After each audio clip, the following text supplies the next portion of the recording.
dans cette ville de Rachid, hein, donc, parce que c'est la grande ville du judaïsme français, du XIe siècle. Rachid a été un grand talmudiste, donc, et le judaïsme français existe. Je me rappelle qu'il y a un mec qui s'appelle Philippe Lebel qui a mis les Juifs dehors, mais donc, pour ma part, j'ai une ascendance alsacienne et j'ai un cousin germain qui s'était absolument indifférent à tout ce qui est judaïsme. Et puis, finalement, c'est lui qui a fait l'arbre généalogique familial. Et donc, par l'Alsace, on a des peines David qui sont devenus des Strauss en 1804-1805. Et donc, il y a un vieux judaïsme français qui existait, souvent d'ailleurs réfugié, pour être tout à fait honnête, en terre d'empire ou en terre papale, parce que quand même, les Capétiens n'ont pas été très sympas, les Valois n'ont pas été beaucoup plus sympas, les Bourbons pas tellement jusqu'à Louis XVI. Donc, c'était souvent en marge de terre de France que se trouvaient les gens. Donc, je suis content d'être migratoire. En plus de ça, j'ai une vie très, très, très pleine. Et donc, j'en ai profité pour venir avec un bon ami. Et donc, c'est rare. Grâce à vous, finalement, je suis avec un de mes copains et on passe 1 heure et demie en venant, 1 heure et demie en partant. Donc, je suis présent d'Anne Frank, qui est écrivain, donc, est juif également. Et sa dernière. Je fais pas ta pub, mais je profite de peu nombreux, évidemment, de voir. Mais il a produit un bouquin qui s'appelle L'arrestation récemment. Et je trouve que c'est un très bon livre d'une part, et puis un très bon descriptif que c'était une jeunesse juive un peu en marge du judaïsme à une certaine période, donc, et que l'existence de valeurs non dites était existante, qui nous marque profondément. Donc, ce livre notamment. Alors, c'est très difficile de raconter des choses intelligentes sur un sujet comme Freud, comme Moïse, parce qu'il y a plein de mecs très intelligents qui ont dit des choses géniales. Donc, il y a eu Renan Smith, il y a eu Nasmi, il y a eu Derrida, Derrida, c'est un médicament, tu connais, je parle de Derrida. Donc, ces mecs-là, ils ont dit des choses géniales. Moi, je ne suis pas psychanalyste. Donc, et donc, c'est très difficile de dire des choses intelligentes après eux. Mais vous savez comme moi qu'il y a une bonne vieille tradition juive, d'ailleurs, ce n'est pas une tradition, qui fait que le fait de parler de quelque chose, le fait de parler de quelqu'un, le fait rendre encore vivant. Donc, si on veut que Moïse soit vivant, si on veut que Paul soit vivant, il faut en parler, même quand on dit des bêtises. Et donc, vous me pardonnerez dès à présent toutes les bêtises que je vais pouvoir dire. Donc, je vais essayer d'en dire pas trop. La deuxième discipline, il y a une révolution du savoir, et donc la critique du savoir permet de remettre en cause et de savoir si d'analyser ce qui est valable et pas valable de tout ce qu'on sait. Alors, revenons quand même au but du sujet, parce que finalement, vous n'êtes pas venu pour écouter. Donc, revenons au but du sujet, qui est donc de faire un exercice donc, sur l'homme Moïse et la région monothéisme. Pourquoi parce que finalement, on est dans une période de perturbation, et finalement, donc c'est quand même pas mal de se poser les questions de ce qui va advenir de M. Freud, alors que ce monsieur a publié un livre, alors que lui était à ce moment-là, lui à Vienne, mais à Londres, que le nazisme était présent et qu'actuellement, l'antisémitisme reprend une vigueur extrêmement forte. Et donc, c'est intéressant de confronter ce qu'on va penser et dire par rapport à M. Freud. Le titre proposé de la Donc, le titre proposé au départ, c'était une lecture factuelle. Pourquoi une lecture factuelle? Parce qu'à l'époque, quand Rabbi et Christian Hoffman m'avaient proposé de faire une conférence, d'abord je croyais que c'était à Paris, deuxièmement je croyais que c'était une demi-heure, et j'étais en train de lire en fait David Hume, un philosophe anglais, et ça m'a paru intéressant de confronter donc ce que pouvait penser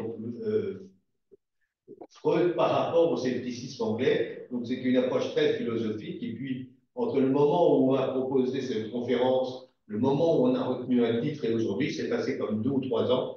Et donc, les sujets d'intérêt se sont un peu éloignés, l'actualité a changé. Alors, je vous dirai quand même un petit mot de David Hume.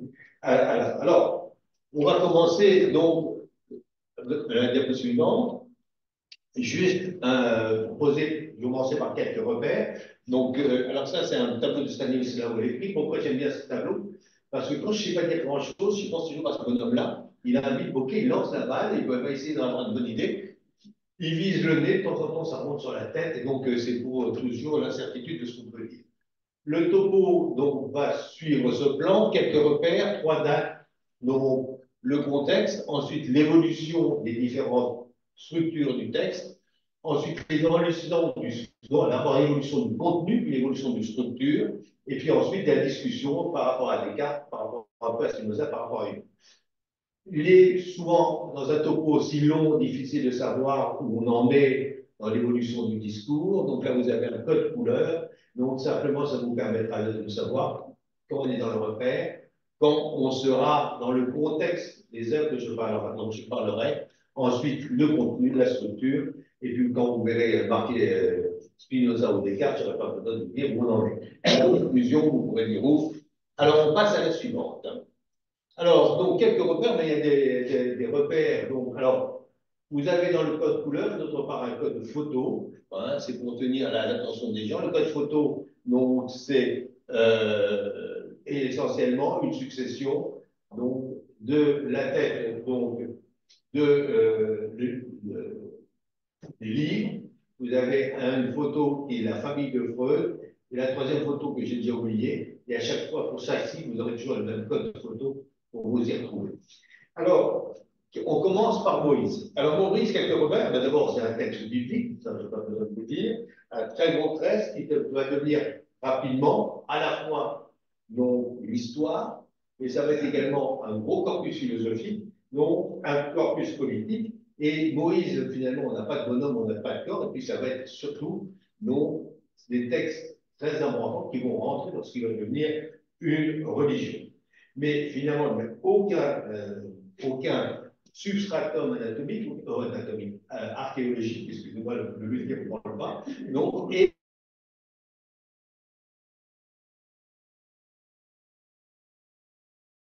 qu'est-ce qui va finalement rester? Et donc, c'est cette trace-là qui va faire la matérialité de Moïse. Moïse est très important dans notre tradition, dans notre histoire, parce que même si on est éloigné de la religion, même si on est éloigné de la tradition, au moins une fois par an, dans à peu près toutes les familles, Moïse revient avec l'histoire de la sortie d'Égypte. Et donc, Moïse a une empreinte particulière dans le monde juif. Alors, cette matière qui va faire Moïse va comprendre donc essentiellement notamment de l'écrit, et je n'ai pas besoin de vous rappeler l'importance de l'écriture dans la tradition, dans le monde juif, et cette importance de l'écriture appartient à un domaine du sacré. Alors, maintenant, on sait, les archéologues ont démontré que le fait d'écrire et l'écriture était considéré comme dans l'ancien, on appellerait aujourd'hui Moyen-Orient, appartenait à la religion. L'écriture appartenait au texte religieux. C'est pour ça que les Mésopotamiens, donc tous ces peuples-là, ont laissé des traces écrites, et l'acte de l'écriture était d'origine divine. Comme Moïse est extrêmement présent dans les textes bibliques, eh bien, c'est le personnage, en l'occurrence, est le plus fréquent. On en a déduit que Moïse était l'écriture, l'auteur de la Torah, de l'auteur du Pentateuque. Donc, donc, on dit le texte de Moïse et la tradition allemande. Il y avait une forte voix. Donc, Moïse était donc l'auteur de la Torah. On disait du Moses. Donc, très rapidement, il y a une critique de cela. Il y a ce qu'on appelle la pseudo-épigraphie. La pseudo-épigraphie, qu'est-ce que c'est? C'est que quand vous avez un texte et que vous savez, vous voulez le mettre, vous le donnez à un homme célèbre. Il y a un écrivain célèbre, et quand vous êtes un écrivain célèbre, par exemple, on vous prête des mots. Alors, Dan, lui, on lui prête d'avoir écrit Docteur Givago. Bon, c'est pas lui qui a écrit Docteur Givago, c'est ça la pseudo-épigraphie. Eh bien, donc, très vite, on s'est aperçu que Moïse avait beaucoup de textes qu'on lui a attribués. Et très tôt, dans la tradition juive, on s'est attaché à démontrer que Moïse ne pouvait pas être l'auteur, Moïse ne pouvait pas physiquement être le témoin et l'auteur d'un certain nombre de textes. Et vous avez donc des écrivains précoces, donc, comme Isabelle Jésus et Imesra, donc qui très tôt ont démontré donc, que Moïse ne pouvait pas être. Alors, le plus connu dans cette histoire, c'est bien sûr le tractus philosophico-politique de Spinoza. Et Spinoza donc, a été le plus connu de ces premiers éthiques de Moïse comme auteur du Pentateuque. J'insiste enfin dernier élément dans ce premier repère, donc sur. Là, vous êtes allé un peu loin, bien sûr, encore repère. Les diapos, c'est pas fait pour être lu, hein, c'est fait pour passer le temps, d'accord. Donc, à un moment, il faut. Donc, d'accord. Donc, là, je suis à repère pour Moïse. Donc, dernière chose qui est très importante, c'est naturellement, vous savez, le texte et la tradition orale. Donc, la tradition orale qui, à un moment, est fixée par écrit, donc, avec naturellement le Talmud à son moment. J'insiste sur quelques points clés, donc encore sur Moïse. D'abord, l'importance de la présence de Moïse dans la Bible. Hein. Je vous rappelle, il commence donc par l'Exode. Ensuite, vous avez le Lévitique, les Nombres, le Deutéronome et une grande partie de Josué. Donc, en termes de nombre de pages de Moïse dans la Bible, donc c'est très important. Donc, naturellement, Freud, il va s'intéresser à cela. La deuxième chose, je n'ai pas besoin de vous rappeler, c'est qu'il y a deux thèmes principaux qu'on va retenir, bien sûr, avec Freud. Le premier thème, donc, c'est la sortie d'Égypte avec le voyage initiatique à travers le désert jusqu'à la terre de Canaan. Donc, et le deuxième thème, c'est le thème donc, législateur de Moïse et des lois données. Il y a deux thèmes et deux dialogues différents pour Moïse. Le premier dialogue de Moïse, c'est Moïse qui parle avec Dieu, et le deuxième paquet de texte, c'est Moïse donc, qui parle avec le peuple et qui souvent se dispute avec le peuple. Troisième encore repère important donc, pour Moïse, c'est que Moïse est le plus souvent, et pas uniquement, qualifié de prophète. Or, qu'est-ce que c'est qu'un prophète dans le texte le prophète, c'est quoi? C'est un type donc, qui va vous dire quelque chose. Donc, il va vous dire quelque chose, il va vous annoncer quelque chose, et puis vous obéissez, vous suivez, ou vous n'obéissez pas et vous ne suivez pas. Si vous obéissez et vous suivez, c'est bon pour vous. Si vous n'obéissez pas et vous ne faites pas, c'est mauvais pour vous. Et donc, le discours prophétique suppose une maniement du temps, c'est-à-dire une annonce, une réalisation, et le bon point ou le mauvais point. Ce qui veut dire, et ça c'est absolument fondamental par rapport à notre topo, ce qui veut dire que ce qui n'est pas bien est noté dans la Bible. La vilainie, les bêtises faites par le peuple sont consignées. Donc, parce que le fait d'être consigné, c'est-à-dire tout à fait une bêtise, et donc vous avez en plein la figure. Donc, les vilainies du peuple juif donc, sont nécessairement notées dans le texte biblique. Donc, ça, c'est très important. Donc, donc, vous savez tous, hein, vous avez quand même quelques histoires avec le texte dont on s'occupe aujourd'hui. Donc, le texte suppose, donc Freud suppose qu'il y a un refoulé. Le refoulé, ça veut dire quelque chose, il y a un secret qui est dévoilé. Mais si vous voulez que Moïse fasse son job de prophète, il faut que le secret ne soit pas caché. Il faut que l'exigence existe. Et donc, ça va être une objection majeure, je vous en dis tout de suite, à la théorie freudienne du meurtre de Moïse, parce que structurellement, la logique du texte biblique veut que le meurtre soit couché. Je vous rappelle également que, donc, la référence, je vous dis toujours, mais ce n'est pas grave, donc, dans les noms, voilà, la révolte du peuple contre Moïse et Aaron est notée. Donc, dans ce passage, le peuple essaie de lapider les deux zigotos. Non, mais il y a la nuée divine qui c'est le bouclier de fer avant l'heure, vous voyez, donc on vous a annoncé ce qui se passe. Non, eh bien, donc les pierres sont arrêtées et Moïse et Aaron ne sont pas lapidés. Donc, la tentative de meurtre est présente dans le texte biblique, et donc, mais finalement, qu'est-ce que va faire Freud en disant donc, ils ont été tués? Eh bien, j'espère que c'est comme moi. Eh bien, en fait, il va intervenir au niveau du commentaire. Mais le souci est là. Une fois que cela est dit, maintenant, on va quand même s'intéresser à Freud, parce qu'il est quand même intéressant pendant 1856-1936. Donc, je vous rappelle donc qu'il a vécu Freud dans un monde juif. Alors, c'était pas le shtetl, hein, donc bien sûr, c'était pas le ghetto, il n'était pas à Venise. Donc, il était à Vienne. Vienne, c'était une ville qui était au maximum de sa puissance, dans une opulence euh, réelle, opulence qui venait en grande partie de la présence de population juive, une opulence et également, donc, de par cette population juive, très largement un monde très intellectuel, mais finalement, si on lit le copain de Freud, Zweig, eh bien, dans le monde d'hier, il nous montre que cette population intellectuelle, riche, juive, ne vivait pas, ne vivait pas avec le monde autrichien.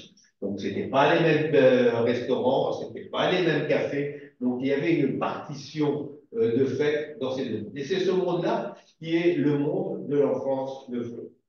Alors, le père de Freud s'appelait Jacob, donc il fut acidique, donc il évolua progressivement vers une religiosité de moins en moins marquée. Il avait eu un premier mariage avec quand même deux enfants, qui n'est pas souvent dit, donc je ne sais pas pourquoi il avait divorcé, peut-être qu'il avait mauvais caractère. Donc, et il a gardé une proximité avec la loi quand même de moins en moins forte, mais présente.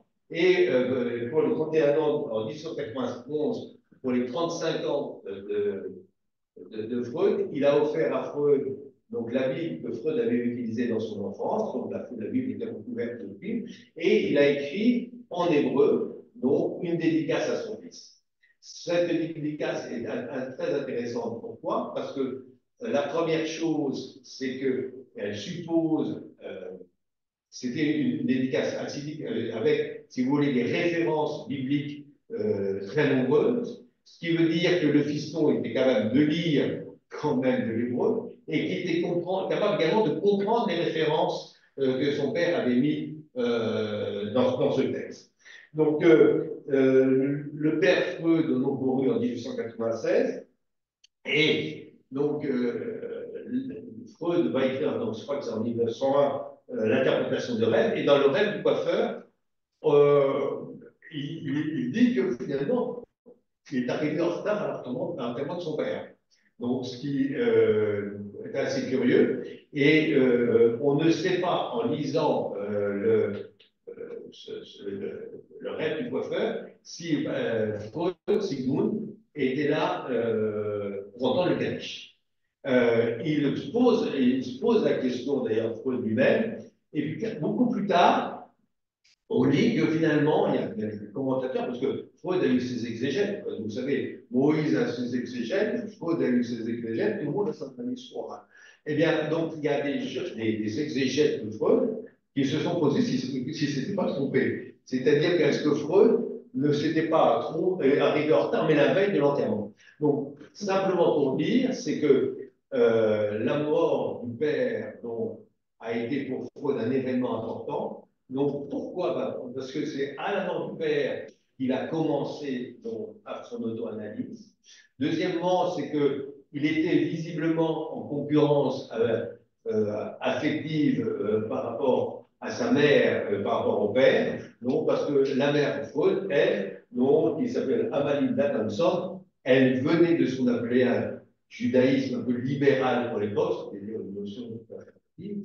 Donc, et elle, sa grande vedette, son grand amour, c'était son fils. Il était né Sigmund Shlomo. Donc, et je me rappelle quand même que maman Freud donc, avait organisé un orchestre de chambre. Donc, il y avait, donc ça, c'est les quatre sœurs de Freud. Freud avait le violon, et puis chacune de ses filles, donc des sœurs de Freud, avait un autre instrument pour faire l'orchestre de chambre avec Sigmund. Donc, la mort du père a été un moment important dans le Freud parce que c'était à ce moment-là, donc au début du XXe siècle, dans les années 1900, qu'il a commencé à être extrêmement productif du point de vue intellectuel. Alors, le fiston, donc, garda toute sa vie, Sigmund, un mauvais souvenir de des offices de la synagogue. Il n'empêche que ses copains étaient tous juifs, qu'il était à ce moment-là dans la loge de la franc-maçonnerie hébraïque, donc qui est une loge théoriquement laïque. Et ce qui est amusant, c'est que tout le monde dit qu'il était donc dans cette loge actif de 1897 à 1926. En 1926, il quitte le Nébré, donc, et écrit une très belle lettre de son implication juive au moment de la loge du Nébré, et souvent les commentateurs et exégètes ils disent, bon, il s'éloigne du judaïsme. Et il a 70 ans, en 1970, quand il s'éloigne de la loge du Nébré. Donc, si vous voulez, il est quand même pas dans la prime jeunesse et il a passé pas mal de temps à la fréquenter. Il épouse qui? Il épouse Martha Vernet, P-E-R-N-A-Y-S, qui n'a rien à voir avec la ville de Normandie, donc, qui est Hayes. Et cette brave Martha Vernet n'est pas d'une famille quelconque. Donc, elle est la petite fille du grand rabbin de Hambourg. Elle est d'une famille extrêmement religieuse. Et Freud est amoureux d'elle. Il y a toute une correspondance enflammée. Et il met quand même quelques années à se marier. Il y a une longue période de fiançailles et il lui demande finalement de devenir moins religieuse, de devenir mécréante. Et le grand signe comme quoi Martha devient mécréante, c'est qu'elle mange du jambon.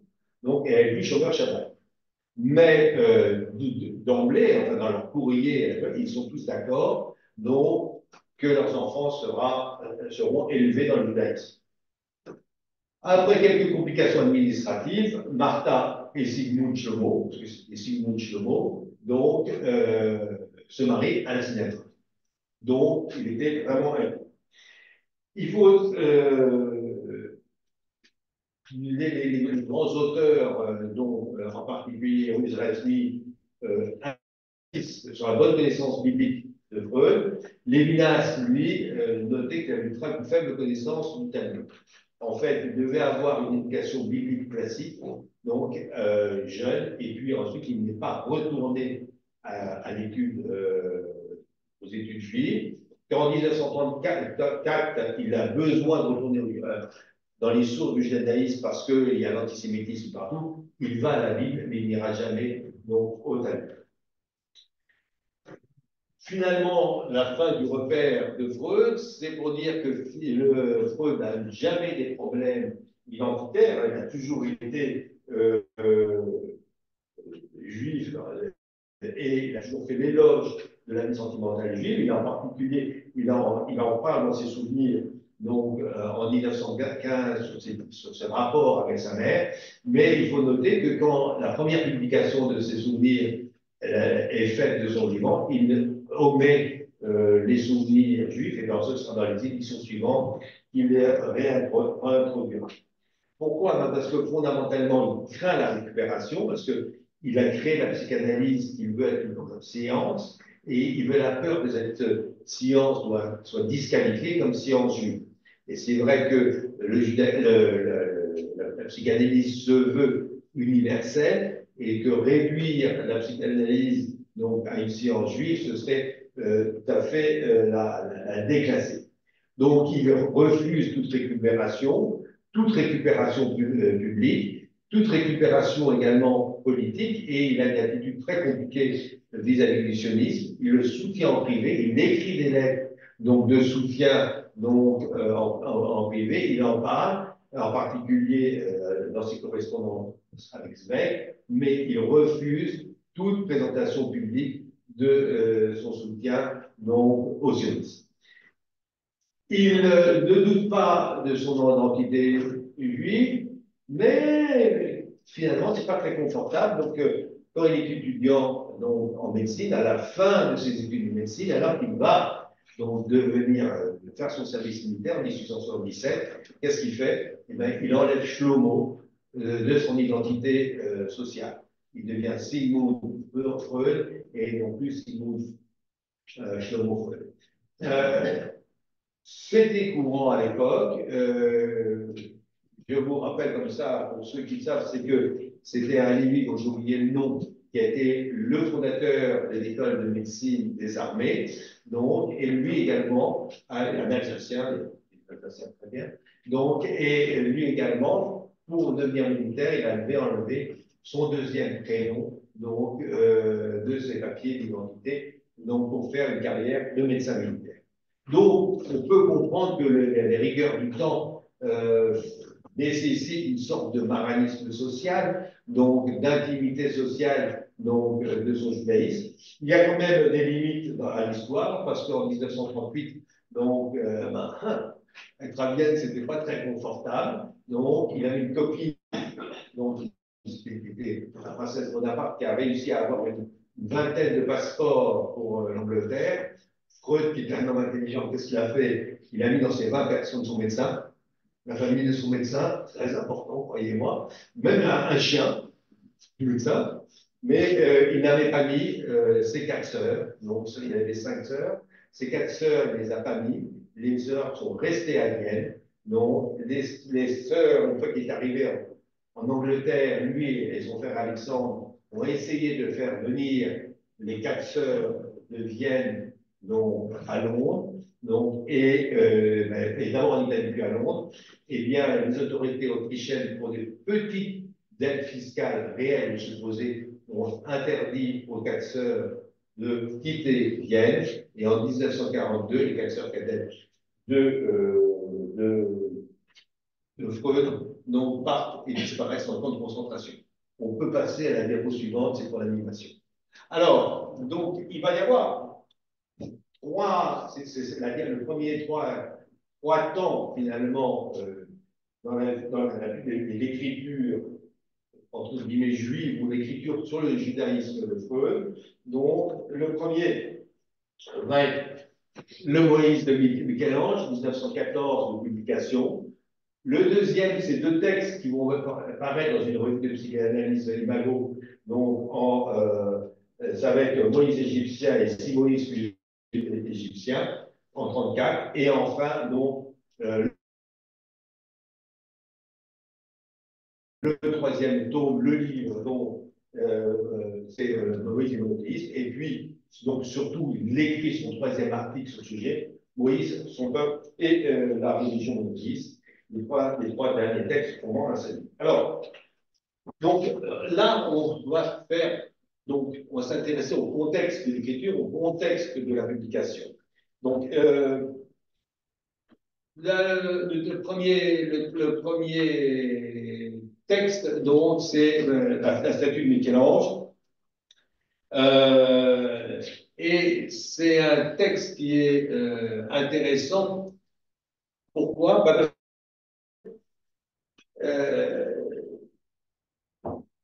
Le texte, attendez une seconde. Donc, donc pourquoi le texte est intéressant? Parce que donc Freud va visiter Rome en 1901.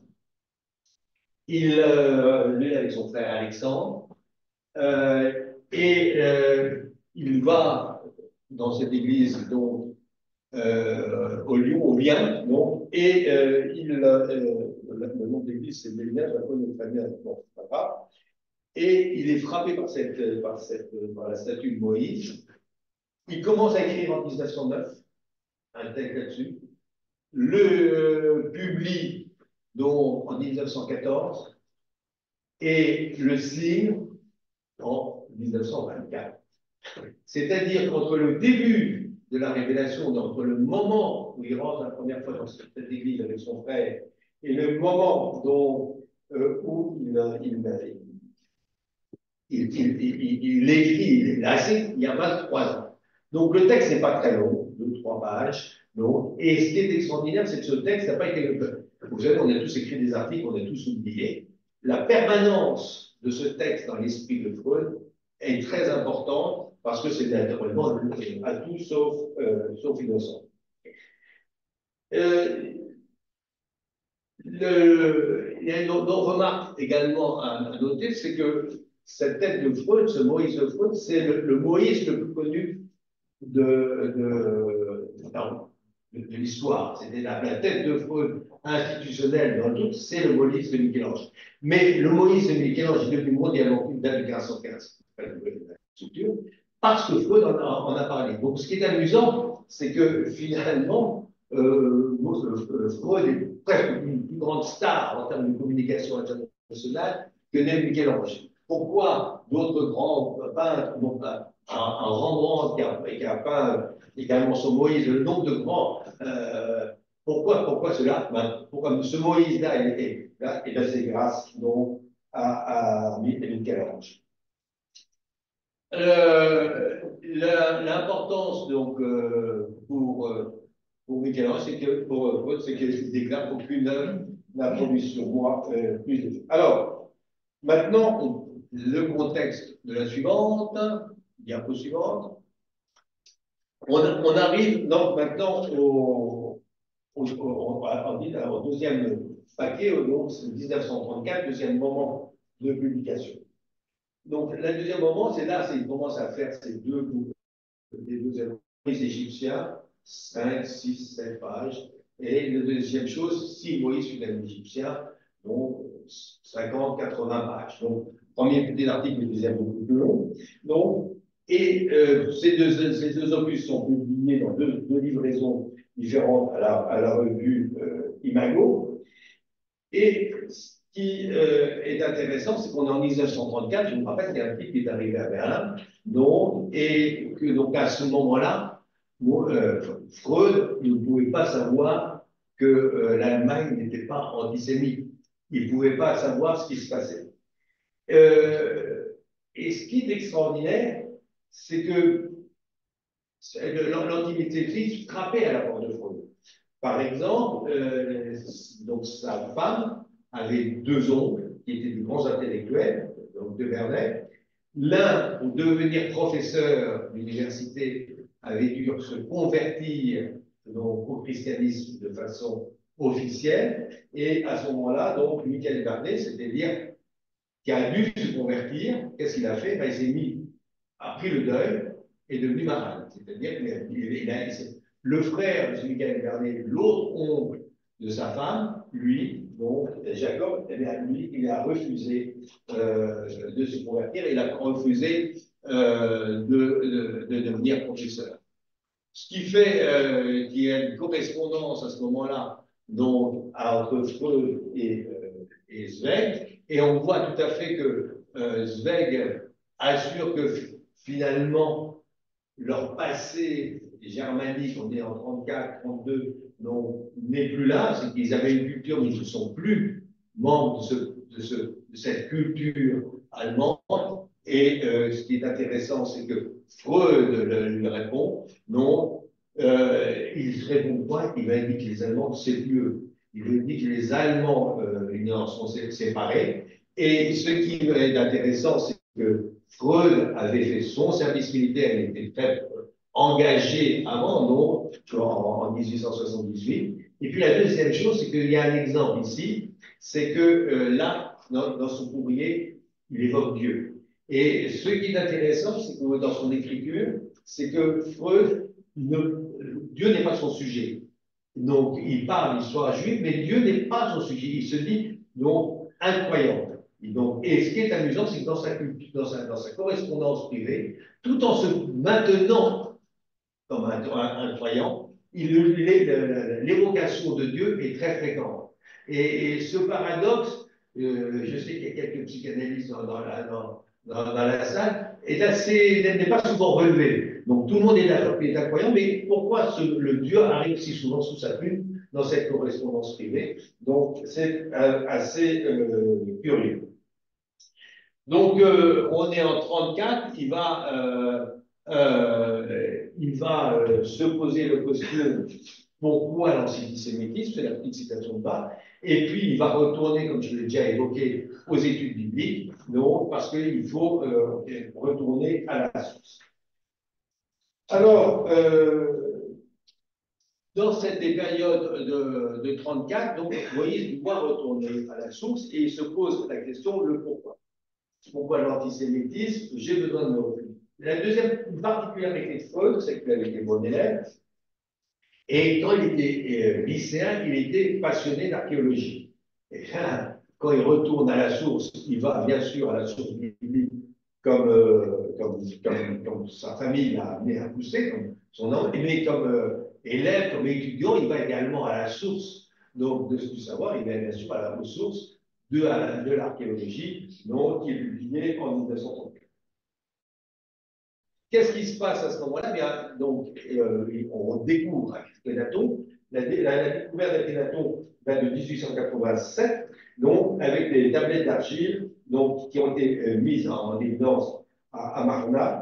Et donc, on est sûr qu'il y a un type donc, qui était Aben-Noël IV, donc qui appartient à on avait des sources, on était sûr que contrairement à Moïse, sur lequel on n'avait pas de source archéologique, on était sûr qu'il y avait un bonhomme qui avait existé, donc on avait du secret. Et Akhenaton, donc, et a concentré tous les cultes égyptiens sur Aton, sur un seul dieu, et à pourchasser les autres divinités. Et donc, on a fait à ce moment-là, donc, l'Akhenaton, qui, et comme donc, il s'appelait Amenhotep, il s'appelle Akhenaton par rapport à Aton, et on a fait donc d'Akhenaton le fondateur, le premier monothéisme de l'histoire. Et à ce moment-là, il y a un Américain qui s'appelle Richard Brestel qui, en 1894, lit monothéisme et Akhenaton. En plus de ça, il y avait un type qui était très sympathique, donc ce qu'il s'appelle Wegal, donc qui a également beaucoup influencé, Freud. Alors, il faudrait qu'un jour que Dan te planche sur la vie de ce Wegal. Pourquoi? Parce que il avait commencé genre comique Wall. Donc, vraiment pas du tout. Et puis, de Comic Wall à Londres, il est passé en Égypte. Donc, il y a eu une histoire de bagarre autour des pyramides. Des touristes français à faire là. C'est des tombeaux qui sont responsables des coraux pour les enlever. Végal, donc à l'époque, il avait 25-30 ans, est devenu le responsable donc, des tombeaux et en particulier de Luxor, du site de Luxor. Et puis ensuite, eh ben, on l'a ramené à Oxford, à Londres, et puis il est devenu l'égyptologue officiel des Britanniques. Le bonhomme ne s'arrête pas là, c'est qu'ensuite arrive la Première Guerre mondiale, et il arrête l'égyptologie et il fait des scénarios. Et donc, c'est un type qui devient la vedette des spectacles, enfin, qui est un grand scénariste, donc londonien, avec pas mal de pièces, etc. Et donc, c'est un personnage tout à fait haut en couleur, et il écrit très bien, et donc Freud est tout à fait interpellé, intéressé par le personnage, et le personnage pousse énormément.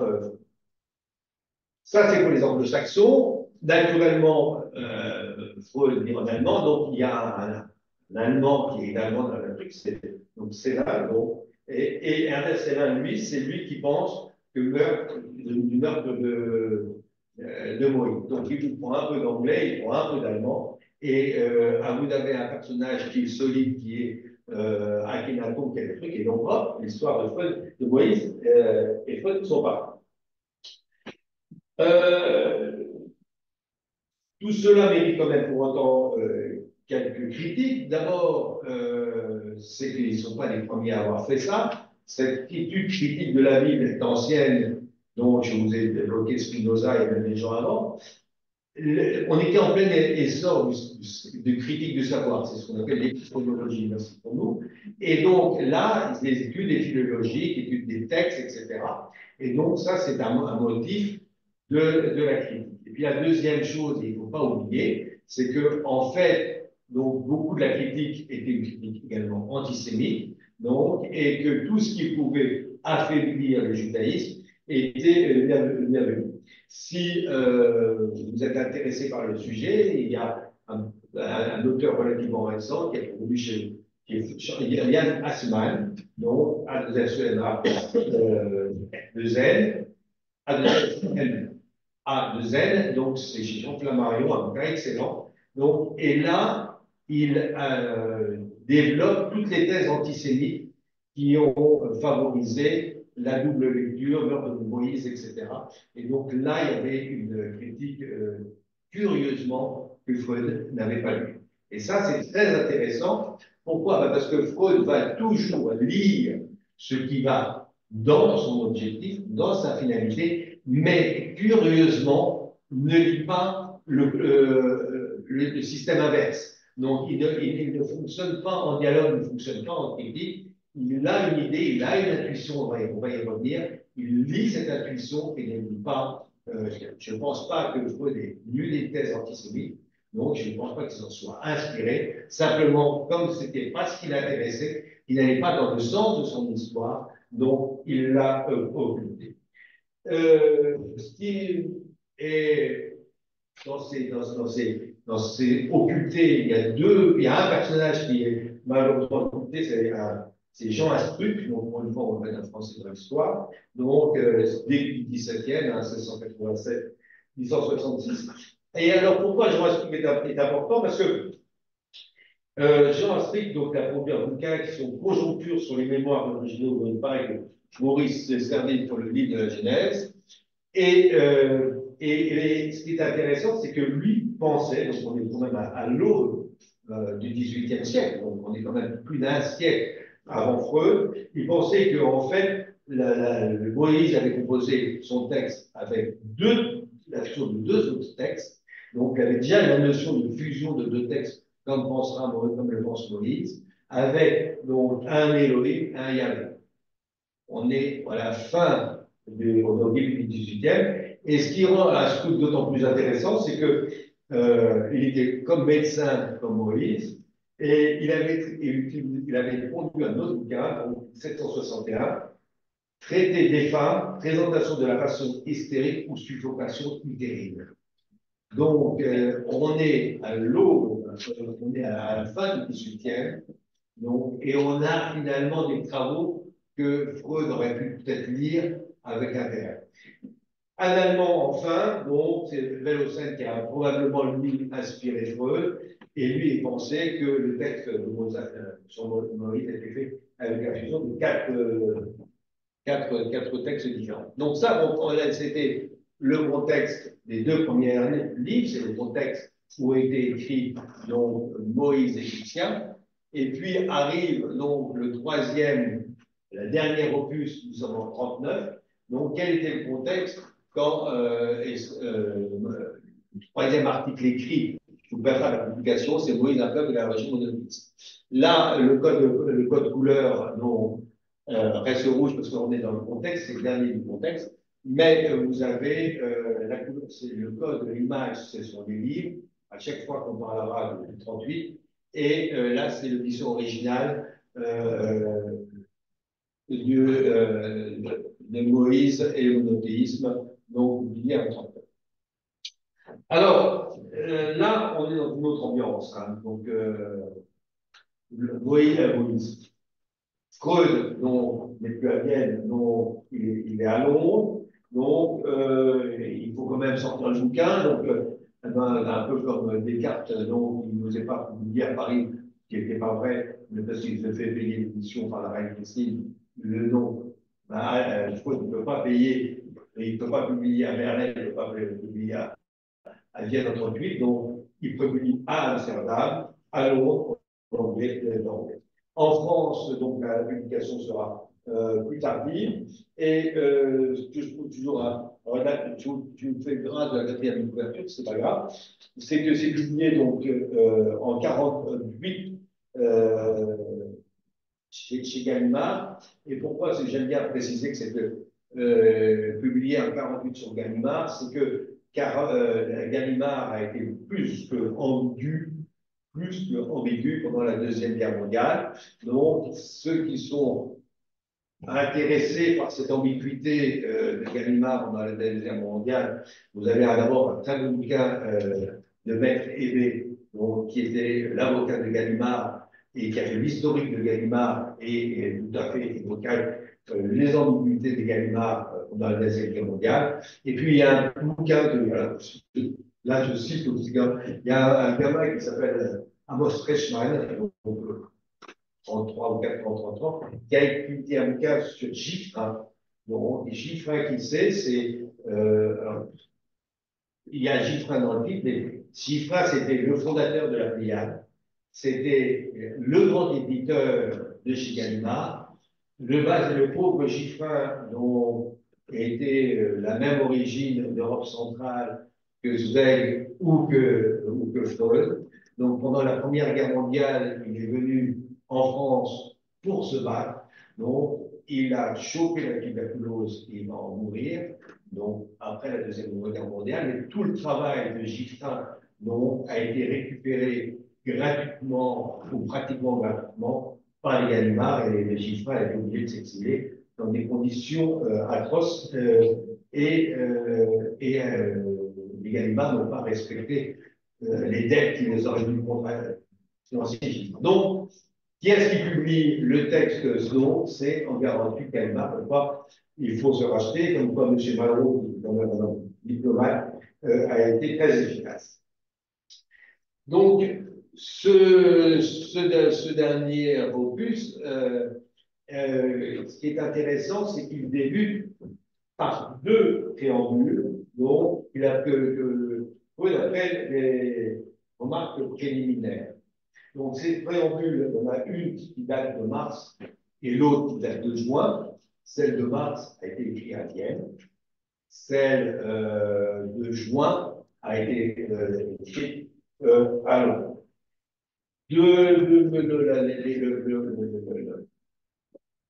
La publication, l'écriture devait être une ambiance particulièrement importante pour Freud, parce qu'il écrit ce dernier article alors qu'il n'avait pas terminé donc, son abrégé de psychanalyse, donc il devait absolument être dans une sensation d'urgence. Alors, maintenant, on va évoquer le contenu des livres, on va passer à la suivante. Vous voyez, on est au point, et on commence naturellement par le code couleur et le code visuel, donc par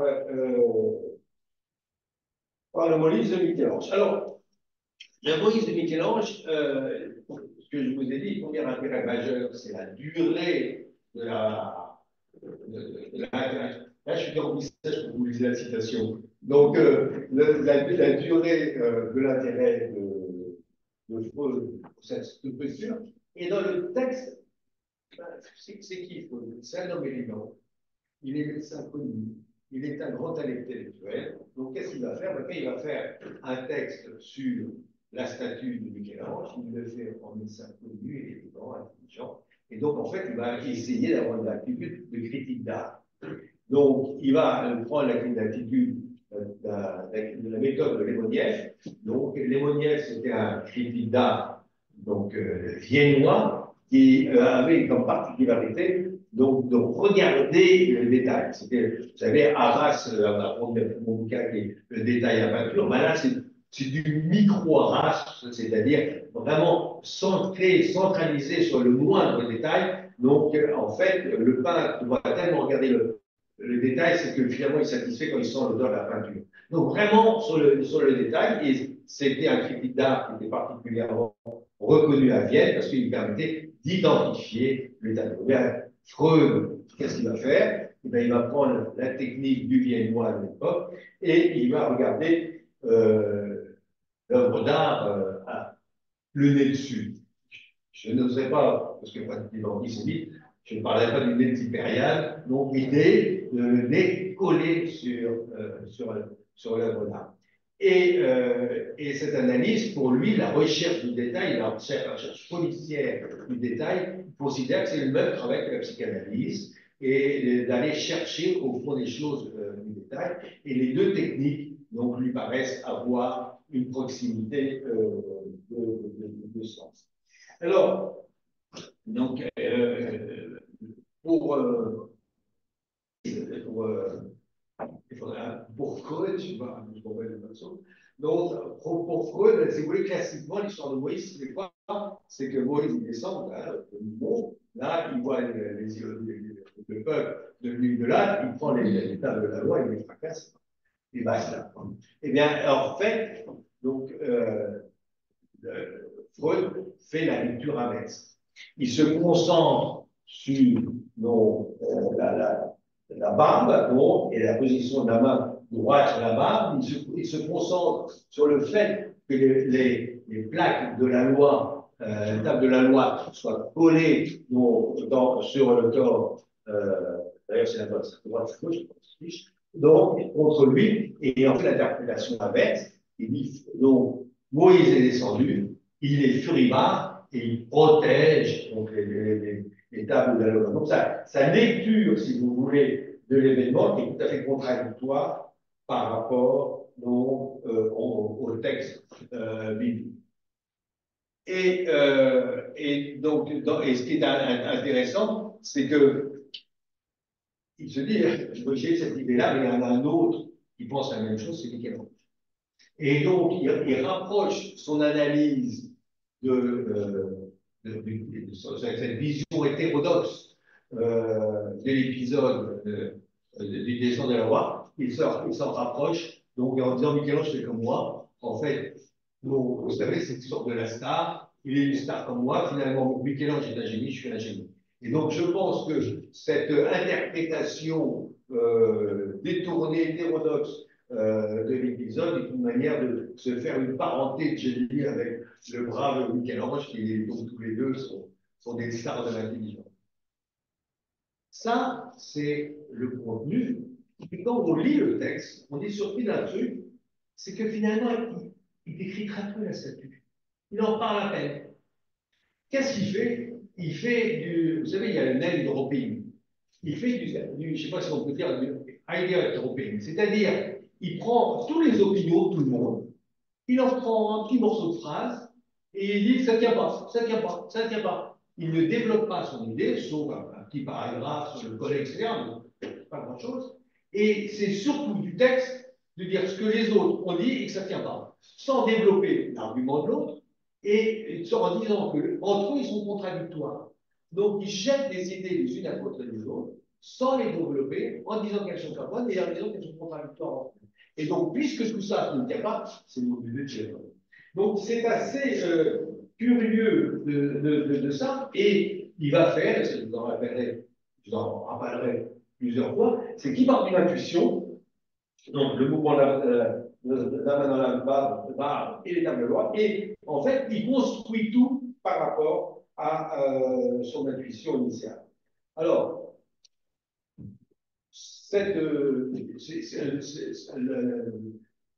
Freud s'est plusieurs fois intéressé donc, aux œuvres d'art, et comme par hasard, donc là c'est Michel-Ange, il s'est souvent intéressé à d'autres icônes de l'histoire de l'art.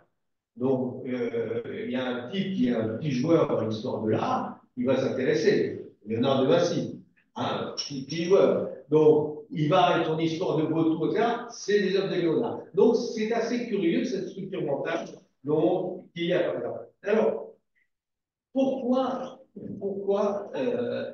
Freud était aussi stupéfait, intéressé donc, par cette statue? Eh bien, cette statue, donc, directement, donc, c'est le statut de la théolien, je ne vais pas rappeler le nom de ministre, c'est pas grave. Donc, cette statue, théoriquement, c'est une statue du tombeau de Jules II. Jules II, c'est un roi. C'est pas grand-chose. Hein. Donc, l'église, je ne sais pas si vous connaissez Rome, donc vous avez le Colisée, derrière le Colisée, il y a une montagne, une petite colline, c'est juste en haut de la colline. Donc, c'est le centre de Rome. Et Julien est un pape. Et donc, dans une église catholique, donc, qui est quand même la puissance absolue, et vous l'avez, le tableau de Jules II, et dans la statue du pape, dont du pape, il y a un seul truc qui est grand, c'est Moïse. Ce qui est dans ce monde de la Renaissance, où tout est proportion, où la proportion gagne, la proportion veut dire quelque chose, la proportion est signifiante, le truc le plus grand, c'est Moïse. Donc, et quand vous entrez dans cette église, vous rentrez, vous avez la nef, vous avez ça à droite, vous ne voyez que lui. Alors maintenant, c'est éclairé, mais il y a un effet volume, il y a un effet d'éclairage naturel, donc surtout quand vous êtes le soir, parce que la statue est à l'est, donc vous avez à l'ouest l'éclairage. Donc, et là, cette statue est très grande. Donc c'est saisissant. Et on comprend très bien que le petit juif qui vient et qui se trouve au plein milieu de la ville de culture, en plein milieu, devant le tombeau d'un pape, le mec, la vedette, c'est Moïse, naturellement. Donc c'est saisissant et c'est tout à fait compréhensible. À titre indicatif, à Rome, il n'y a pas qu'un seul Moïse, donc hein, il y a également un Botticelli, donc dans une petite église qu'on appelle la Sixtine, donc, et donc donc vous avez un autre, donc un témis à la galerie de la Borghese. Donc si vous voulez, quand ils faisaient du tourisme à Rome, je pense que le Freud et son frangin, ils allaient quand même un peu à la Sixtine, quoi. Maintenant, il n'y a pas eu cette chose. Donc, c'est, à mon avis, pour ça qu'il a été tellement saisi donc, par la statue. Alors, suivons ensuite. Donc, alors là, la diapo est vide. C'est pas que je n'ai rien à dire. Je pensais que j'arriverais à peu près à 1 heure de discussion. J'ai pensé qu'il fallait se détendre. J'ai pris un peu de retard. Donc là, c'est pour que vous reposiez. Donc moi, je vais continuer. Vous n'avez pas besoin de lire. Donc c'est la seconde question. Alors, là, nous sommes. Attendez, parce que finalement.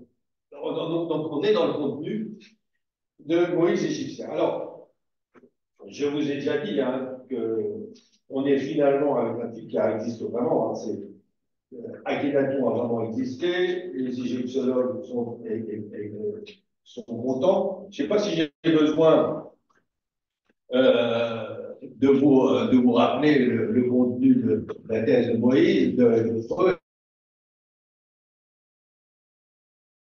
Hein. Donc, schématiquement, Moïse, Akhenaton, monothéisme, un prêtre à la mort d'Akhenaton veut sauver le monothéisme. Donc, il prend un tribu sémite, il les embarque donc dans le désert pour faire du monothéisme. Comme ils sont d'origine égyptienne, il a fait la circoncision. Ils arrivent dans le désert, donc Moïse a un mauvais caractère, parce que c'est un grand patron, un grand chef. Donc, les Hébreux, les Juifs tuent Moïse. Quelque temps plus donc ça devient un secret. Quelque temps plus tard, donc cette tribu rencontre d'autres tribus. En particulier, là, ils ont Yahvé qui est un dieu volcanique. Ils font la fusion entre eux. Et puis, il y a les Lévites qui permettent que le culte des numéro 1 soit gardé. C'est ça l'histoire de Freud, et puis vous faites un peu de refoulé par-dessus.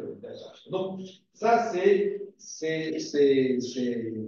l'histoire. Et pour Freud, si le monothéisme a été créé par les Égyptiens, c'est les Juifs qui sont propriétaires du monothéisme, dans la mesure où le monothéisme n'est pas resté, n'est pas resté important. Et pour Freud, en fait, l'évolution de cela, le monothéisme restera dans les mains des Juifs, et puis on en reparlera par le biais du refoulé des noms de Dieu, etc. L'étape suivante est le christianisme, et le christianisme, pour Freud, était le retour du polythéisme. Une seconde, parce que je suis encore dans la diapo des temps, ça me fait penser, je vous la fais à la mode française, une histoire donc, de Jerry David. Donc, Freud était un juif incroyable. Et c'est la même chose, vous savez, on craint de plus en plus l'école laïque, les lycées laïques en France, et beaucoup de familles juives pour éviter les troubles, etc., dans les écoles publiques et les lycées publics français, donc les mettre dans les écoles catholiques. Ça devient de plus en plus fréquent. Et un jour, il y a un petit bourgeois juif qui met ses enfants dans l'école privée catholique, et puis le fiston arrive à la maison le vendredi soir, parce qu'on mange quand même un peu en famille, et il dit, avec le catéchisme, on m'a dit que Dieu, le Père, le Fils et le Saint-Esprit. Alors le Père est furieux, il vire son membre catholique en disant, écoute, je vais te dire une chose. Non, il y a un seul Dieu, et nous, on y croit. Alors, ça, c'est typiquement. Alors, Lyon des Amis vous l'a fait la même chose. Alors, donc, je reviens quand même maintenant à mon sujet, là, un peu détendu. Donc, eh bien, donc,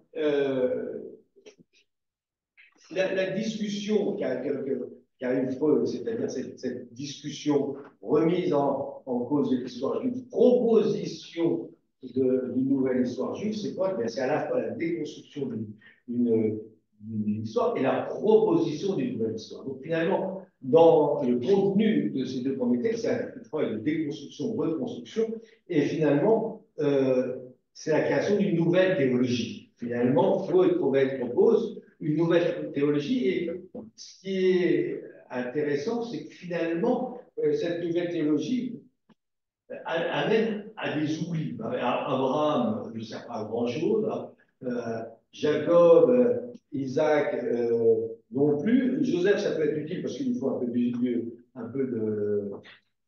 d'Égypte, quoi. Caïn et Abel, c'est très utile pour Freud, parce qu'il y a quand même une marque faire précise. Donc, après, il part ici l'élément original. Donc, Freud pourrait proposer une nouvelle théologie et qui lui plairait bien, parce que finalement, on rejoint un peu et ce qui est amusant, lorsque l'on lit ça,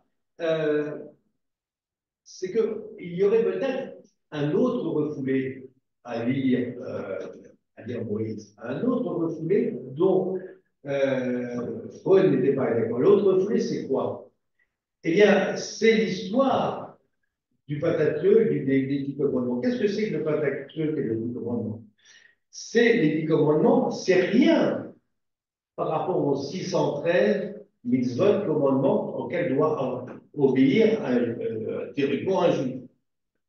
Les femmes, donc dans 450, c'est compliqué la comptabilité des commandements pour les femmes parce qu'il y a plusieurs comptabilités différentes. Donc, c'est rien. Alors, quoi sert fondamentalement dans le judaïsme les 10 commandements? Les 10 commandements dans le judaïsme ne s'appliquent pas aux juifs. Ils ne s'appliquent pas aux juifs.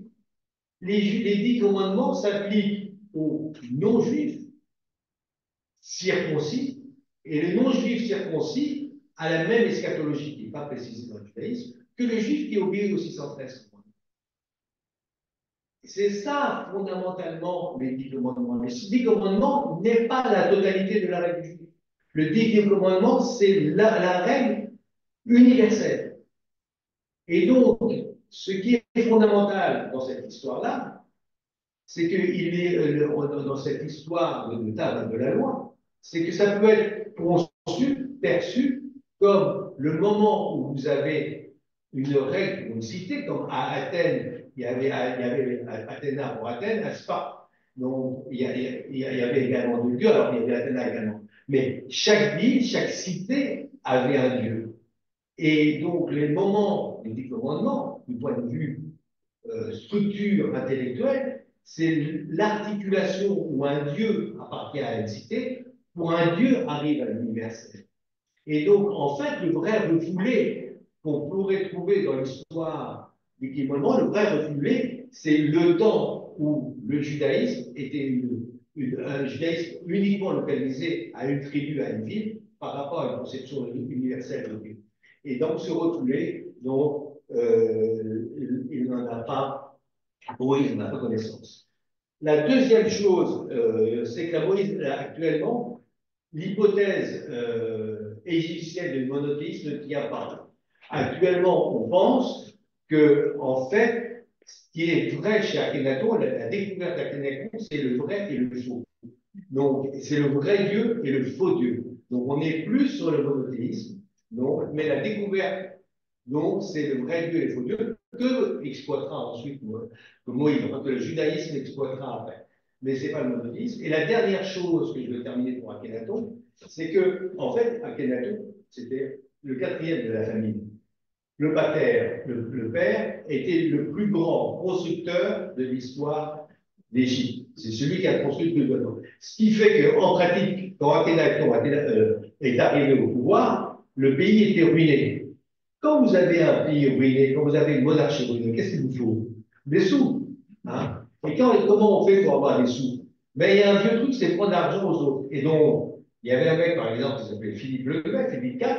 Lui, la France était ruinée, en particulier ce mois-là. Qu'est-ce qu'il a fait? Eh bien, il a confisqué le bien des Templiers et les a mis en prison. Ah ben, Akhenaton, il a fait le même truc. Donc, il a pillé et pris l'argent des autres temps, il a concentré toute la fortune donc, des temples d'Égypte pour rétablir, donc, là on peut, ils sont reposés, on peut passer à la chose, pour rétablir les. Alors maintenant, on, on arrive donc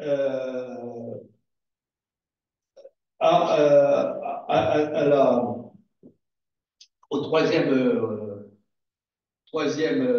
opus, donc c'est 1938, et le contenu de Moïse, un peuple et la religion. Alors, le temps faisant et la soif venant, je vais vous la faire un peu accélérée.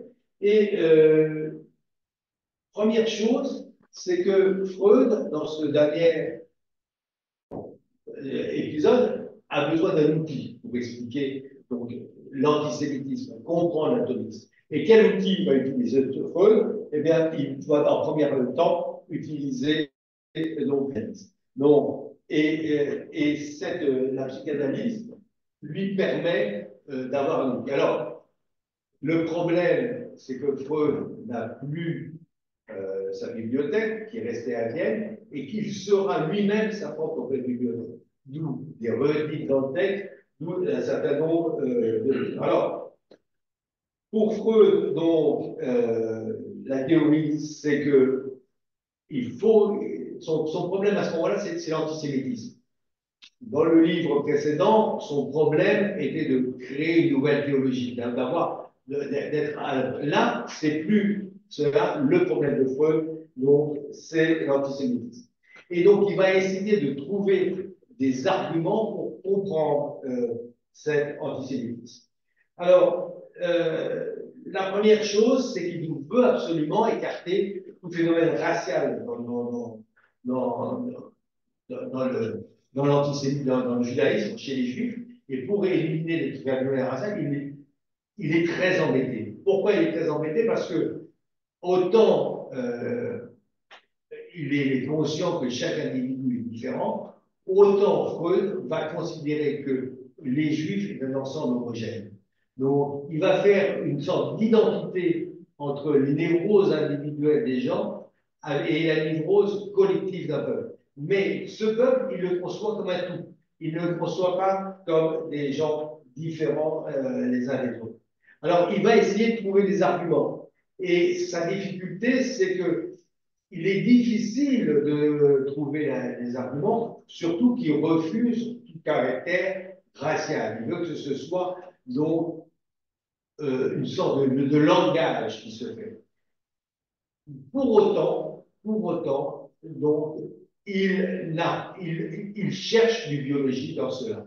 Et sa recherche du biologique, et il ne veut pas que ce soit du chromosomique, mais il veut du biologique et il ne sait pas comment s'en tirer. Ce sera une énorme critique qui sera faite ensuite par Derrida et par Husserl. Ensuite, il essaye de comprendre cet antisémitisme et il faut qu'il trouve des arguments. Et alors pour ça, il va faire une sorte de discours, de prêche, donc, pour expliquer l'antisémitisme. Et ce qui est pour lui important, c'est que l'antisémitisme n'est pas un phénomène épisodique.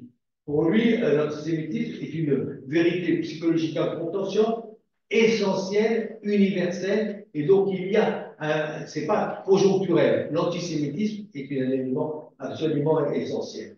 Et donc, pourquoi il y a cet antisémitisme essentiel? Et là, c'est plus que critiquable.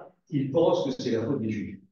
Donc, il fait porter la responsabilité de l'antisémitisme sur les Juifs. Et là, il revient à la vieille loi mosaïque. Dieu châtie la faute des pères sur les enfants et les enfants des enfants sur les enfants. Freud est dans cet état d'esprit pour comprendre l'antisémitisme. Alors, quels sont les éléments qui font l'antisémitisme d'après Freud? Mais d'abord, c'est l'élection.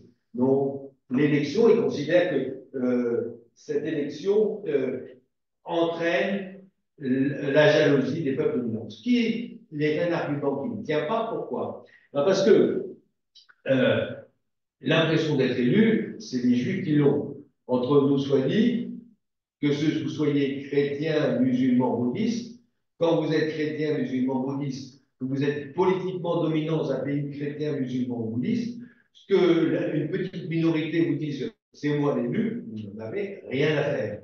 Ou alors simplement, si ça vous atteint, c'est que vous avez un sentiment, disons, de jalousie, ce qui n'est pas très glorieux, et que si vous avez la jalousie sur quelqu'un qui est déjà comme ça, c'est qu'en fait, l'antisémitisme nourrit l'antisémitisme. Mais dans la logique interne d'un bon musulman ou d'un bon chrétien, je ne vois pas ce qu'il y a à dire à l'intérêt pour l'élection. Deuxième chose, c'est que le côté égyptien de Moïse, si vous êtes au nom, un des arguments également de la faiblesse du judaïsme pour Freud, si vous êtes un bon chrétien, que Moïse soit égyptien ou pas égyptien, ça vous laisse indifférent. Ensuite, un autre argument pour expliquer l'antisémitisme d'un Freud, c'est les peuples récemment christianisés ou récemment avec une religion. Il dit que si vous êtes un peuple récemment christianisé, donc vous avez subi la violence de la christianisation, donc, et comme vous êtes vous-même chrétien, en fait, vous sublimez votre antichristianisme par un anti-judaïsme. Donc, il voit donc des fraîchement convertis comme cause de l'antisémitisme. Et là, il a un argument, c'est qu'il ne faut pas oublier que le national-socialisme était anticlérical, que les prêtres et pasteurs en Allemagne étaient bourgeoisés et pourchassés. Autre argument pour expliquer, d'après Freud, l'antisémitisme, c'était la mort de Dieu. Alors là, encore, il se plante. Pourquoi? Parce que le mort de Dieu pour Moïse, c'est, pour Freud, c'est Moïse. Or, Moïse, dans le judaïsme, n'a jamais été Dieu. Donc, et puis, quand vous êtes chrétien, quelle est l'importance du mort de Moïse, qui n'est pas Dieu? Donc là encore, il est dans la logique interne du judaïsme qui veut en faire donc, un argument d'antisémitisme. Ce qui est encore un témoignage, cette histoire de la mort de Moïse comme annonçant la mort de Dieu, de l'influence chrétienne au XIXe siècle de l'idéologie chrétienne. Je vous rappelle que dans l'herméneutique chrétienne, il y a ce qu'on appelle la lecture typologique de la Bible. Ça veut dire que tout ce qui se passe dans le Nouveau Testament doit avoir été annoncé dans l'Ancien Testament. Donc, par exemple, la résurrection du Christ est annoncée dans l'Ancien Testament, pour les chrétiens, par Jonas et la baleine. Par exemple, donc la généalogie christique, donc pour que le Christ soit le Christ, il faut une généalogie qui soit logique, avec, je vous rappelle, une sorte de Moabite, etc. Donc, c'est l'importance du livre des Maccabées, qui appartient à l'Ancien Testament, donc pour les chrétiens, et qui n'appartient pas donc chez les Juifs à la Bible.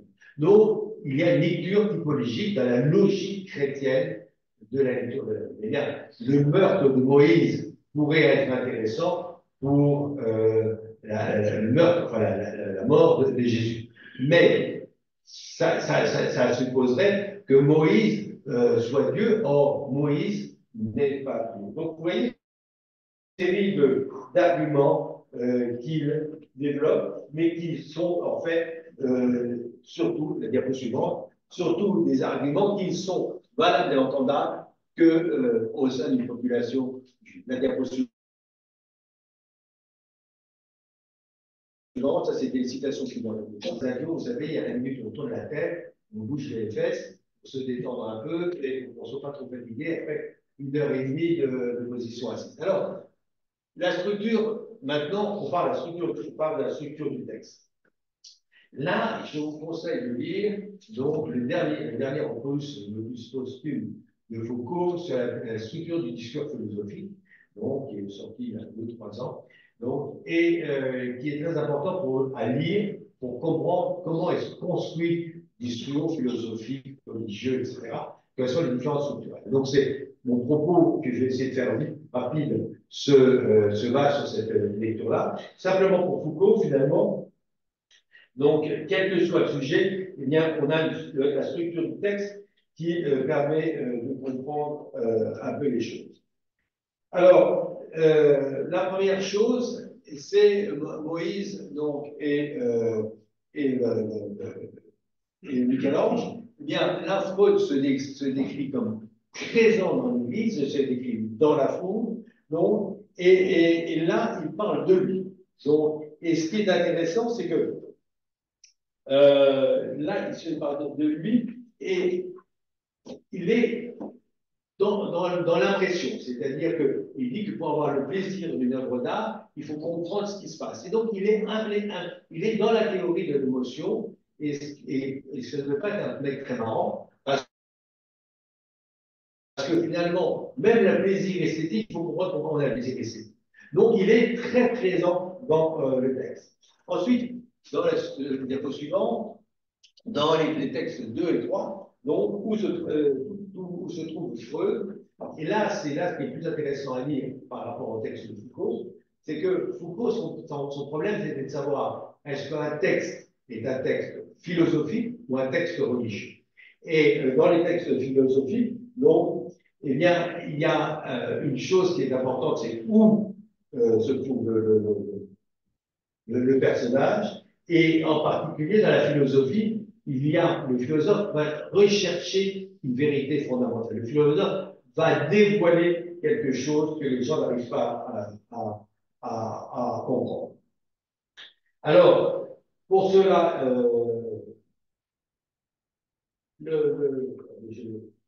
donc le sujet, là, dans ce cas, pour défendre ce propos, Freud n'est pas dans le texte, il est hors du texte, donc c'est une vérité fondamentale qui n'a pas, dans laquelle il n'est pas impliqué. Mais la difficulté de la chose, c'est que pour faire un discours philosophique, il faut que vous soyez vrai, il faut que ce soit construit. Et il ne faut pas que ce soit quelque chose qui soit daté. Il faut que la vérité soit immanente.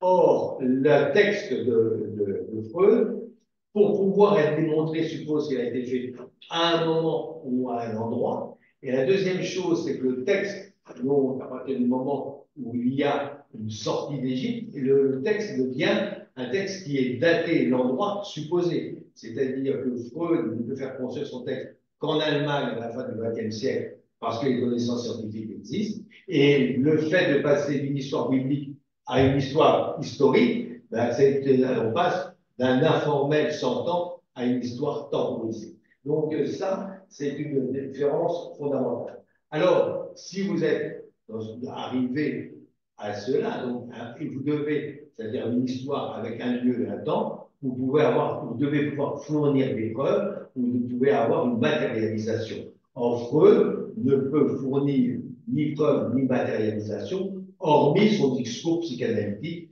et donc la structure du discours 2 et 3 n'est pas un discours scientifique, ni un discours philosophique. Ensuite, donc on passe à la suivante. Ensuite, donc, on arrive, Maurice Lecoq, la religion scientifique. Alors, là, Freud a changé de position. Donc, dans le premier, c'était l'amateur d'art. Dans le deuxième, il essaie de faire un discours historique et scientifique. Et bien là, donc, la position de Freud est radicalement différente. Là, Freud fait un discours qu'on dirait religieux. Donc, on dirait qu'il est à la débat et qu'il fait un commentaire religieux. Pourquoi?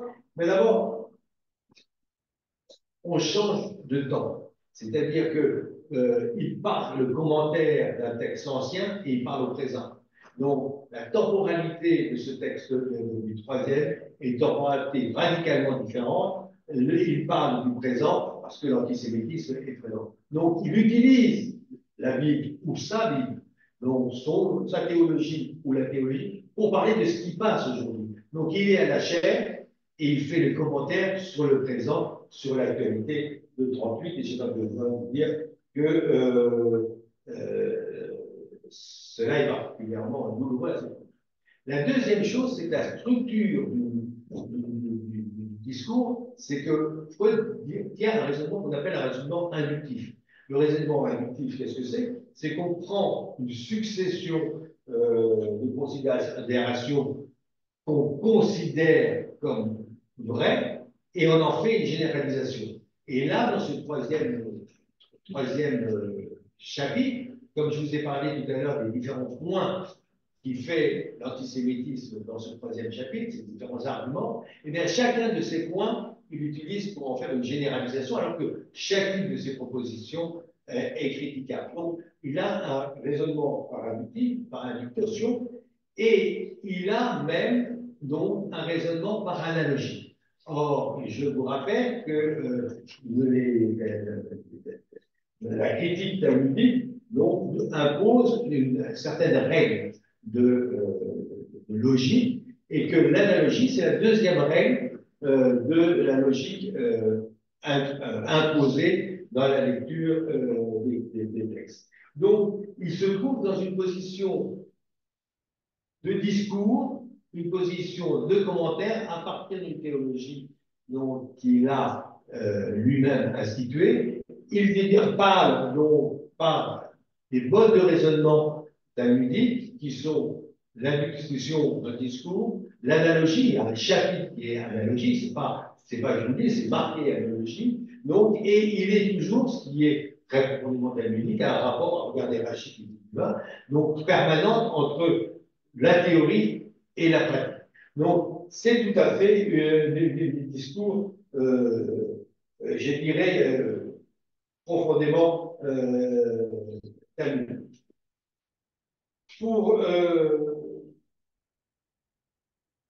Donc, un élément également, c'est qu'on peut se poser la question de comment lui se perçoit dans ce troisième essai. Eh bien, ça doit être la suivante. Eh bien, il y a des très belles phrases donc, chez Foucault, dont il applique sur la notion générale de philosophe et de rude, c'est que la première chose, c'est que Freud se perçoit un peu comme un médecin de la culture ou un psychanalyste de la culture. Freud a pris son corps de médecin, sa formation de médecin, et il aimerait trouver des solutions.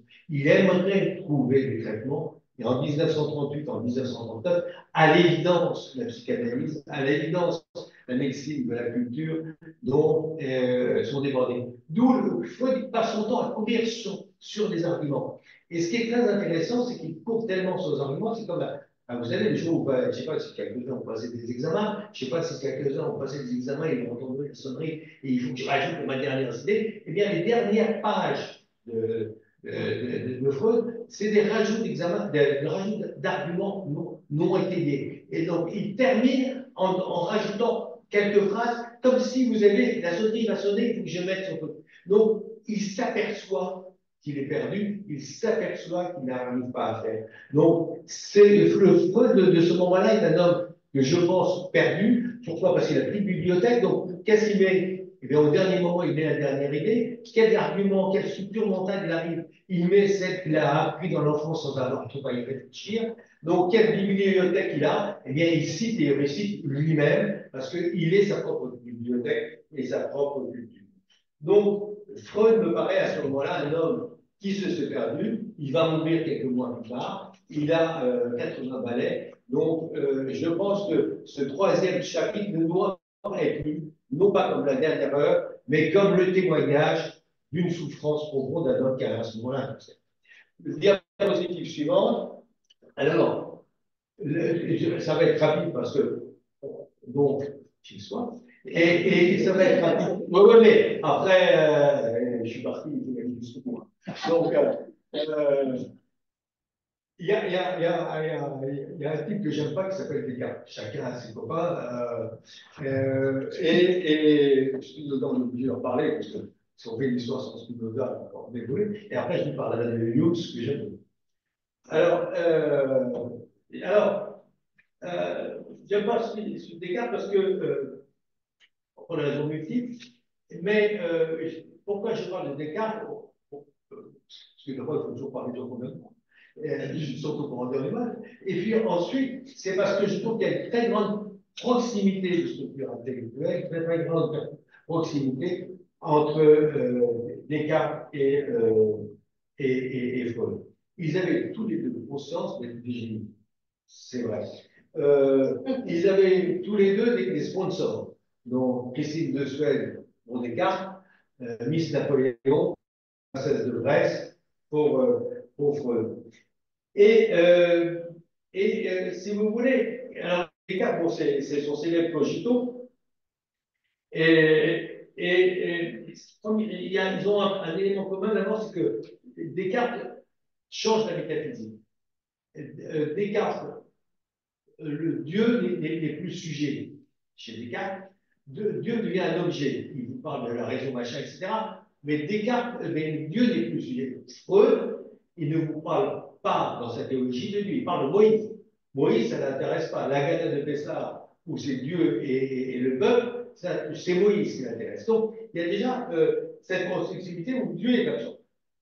Deuxième chose, c'est que il y a un lien entre Freud et Descartes avec le ergo sum et l'inconscient. Freud casse Descartes. Pourquoi? Parce que si vous voulez, le cogito, quand il vous met de l'inconscient toutes les 15 secondes, j'existe parce que je pense. Quand l'audigoto, il vous dit je pense, mais tu ne sais pas ce que tu penses, la structure, Descartes emprunte. Si vous voulez, il y a une sorte de révolution qui se fait entre Descartes et Freud. Descartes, finalement, c'est comme si la pensée était mise sur la Terre. Freud fait la pensée dans l'inconscient, dans le soleil, ou d'abord le truc, et fait la peur, c'est comme Copernic, si vous voulez. Donc, il a changé sur la Terre ou sur le soleil. Donc, déjà, il y a ce truc-là. La deuxième chose, c'est que il y a une autre position, c'est que l'inconscient, enfin, donc ça, la deuxième chose, c'est que Descartes, lui, fait un truc un peu à la Freud. Descartes, il voulait savoir où était le siège de l'âme. Donc, qu'est-ce qu'il fait?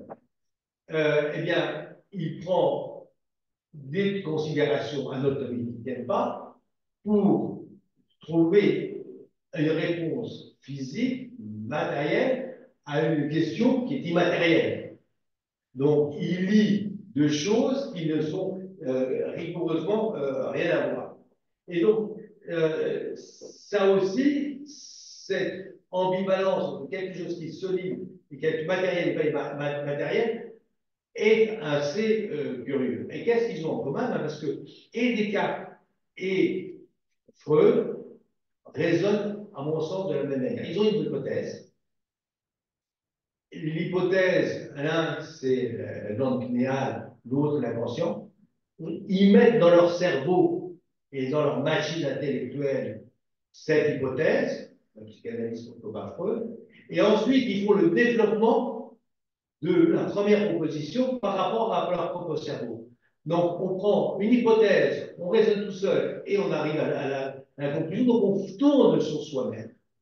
Et ça, vous voulez, c'est presque, on dirait, une sorte de tautologie qui se fait. Et cette structure mentale, donc, prendre une hypothèse, réfléchir soi-même avec son structure et arriver à la conclusion qui est la remise en écriture de la même chose, et l'ont tous les deux en commun. Ça me fait penser à un auteur juif, je ne sais pas si vous le connaissez, André Isaac. Ça vous dit quelque chose? André Isaac, c'est un type qui avait posé une question. Quand vous avez un problème, la raison entre l'œuf et la poule, à qui faut-il poser la question? Allez, allez, au coq. Et qu'est-ce qui a été cet auteur juif, André Isaac, que vous m'avez oublié, c'est s'appelle Pierre. Donc, c'est une phrase de Pierre, vous voyez? Donc, pourquoi il y avait des philosophes partout. Donc, si vous voulez, donc, il y a une structure intellectuelle commune. Et ce qui est également intéressant, c'est que tous les deux donc, mettent le doute systématique comme élément de réflexion.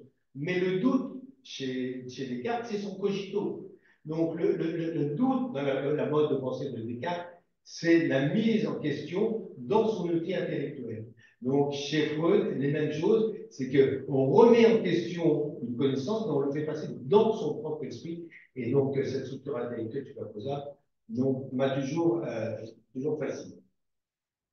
Un mot sur Spinoza maintenant. Simplement, Spinoza, à l'inverse de Freud, déconstruit la Torah, enfin, déconstruit le texte, donc remise en question le texte. Et ce qui est intéressant chez Spinoza, c'est comment il perçoit Moïse. Donc, pour Spinoza, Moïse n'est pas un chef religieux, Moïse n'est pas un philosophe, Moïse est un homme politique. C'est un homme politique qui réussit donc à, malgré la violence des sentiments, malgré l'indiscipline des gens, à faire une loi qui va être suivie et stable. Et ce qui est particulièrement intéressant chez Spinoza, c'est qu'il pense que l'homme est déraisonnable, que l'homme est fou, il a des tas de choses. Mais comment, alors Moïse est un homme politique génial parce qu'il sait entendre les choses, et qu'est-ce qui sait, comment marche le système politique chez Spinoza et la qualité qu'il trouve à Moïse, c'est qu'en fait, sur l'affection. Il pense que ce n'est pas l'affection que le système tient. Et donc, je me suis toujours posé la question à cet lecteur, vous savez que il y a le conflit Spinoza, la synagogue, etc. Mais cette conception du maintien politique des gens par l'affection m'amène toujours à me poser la question si Spinoza, en fait, n'exprimait pas là une sorte de tendresse donc, pour les juifs ou par les juifs de son enfance. Dernier auteur, parce que c'est Jung. Alors, Jung, lui, je l'aime beaucoup. Bon, Jung, donc, c'est un Anglais très sympathique, deuxième de famille, donc initialement pas riche. Donc, il avait produit un très gros bouquin donc, dans la série de Homme et Locke. Donc, il avait produit un très gros bouquin à 23 ans, 24 ans, un succès. Et puis ensuite, donc, il a fait un bouquin qui est excellent, qui se traduit en français, c'est Enquête sur l'entendement humain. Donc, je rappelle l'entendement humain, donc c'est Hobbes, donc c'est l'enquête sur l'entendement humain. Ce type-là a une idée géniale. C'est le premier à avoir écrit l'histoire de l'Angleterre, mais non pas de manière antégrade, mais de manière rétrograde. C'est-à-dire qu'on commençait par écrire l'histoire de France, donc 2024, 2020, 2019, etc. L'intérêt de la méthode, c'est qu'on voit apparaître des choses qui disparaissent. Donc, c'est un type absolument génial, il a fait fortune. Et ce type-là, donc, fait un sceptique anglais.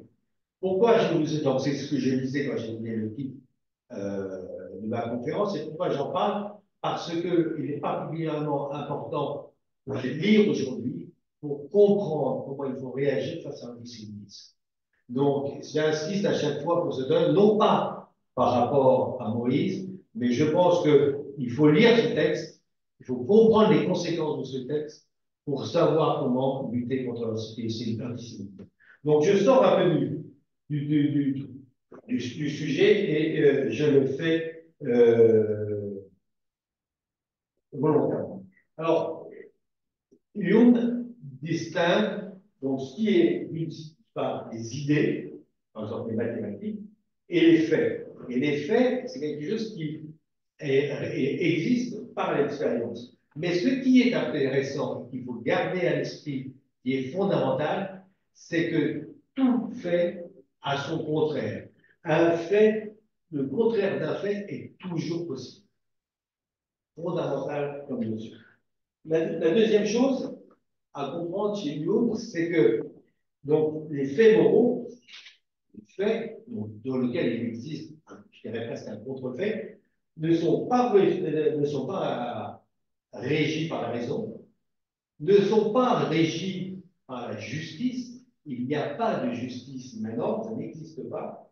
Et cette justice, pour Hume, est une création artificielle. Donc, en fait, d'une autre manière, c'est que les fins sont déterminées non par les fins par le réel, mais les fins, la finalité est faite et conduite par les sentiments. Donc ça, c'est absolument important. Donc finalement, Hume, c'est l'anti-prophète, parce que finalement, ce qui s'est passé hier n'a pas de conséquences sur ce qui se passera demain. Donc ça, c'est très important. Et comme ça n'a pas de conséquences, ce qui intervient donc n'est pas le fait précédent, l'élément précédent, non, mais c'est l'habitude, donc c'est l'habitude des choses, la répétition des choses. Donc, cela a plusieurs conséquences. D'une part, du point de vue politique, il n'y a pas de légitimité. Donc, l'autorité politique vient de la coutume, de la répétition. Du point de vue religieux, donc, finalement, c'est également la répétition qui fait que finalement la religion s'installe, et que les gens restent dans la religion pour avoir la tranquillité, pour continuer la vie, et que finalement, devant n'importe quoi, le doute existe. Pourquoi j'insiste sur Hume? Pour deux choses. La chose fondamentale, c'est que le fait existe par la religion, par la répétition. Par la répétition.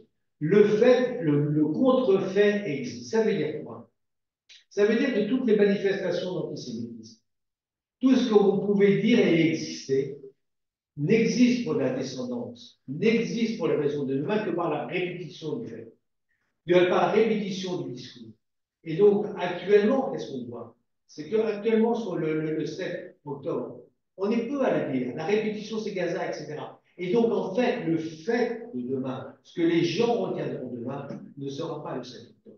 Ce qui sera répété demain, si on en suit You, c'est la masse d'informations, la déformation. Et donc, est-ce que ce qui est fait, regardez le tribunal, le tribunal international, est-ce que le fait, non, est-ce que le fait, le viol, le meurtre, etc., a été mis en avant? Non. L'habitude, le bruit de fond prime. C'est la démonstration, c'est qu'il est très important de répéter, de répéter, de répéter donc, ce qui s'est passé, parce que sinon, le négationnisme s'installe. Donc, c'est fondamental donc, de faire du bruit de fond pour éviter le négationnisme dans le temps actuel. Je reviens un tout petit peu sur Moïse. On a deux maîtres, deux structures. On a la Bible et Freud.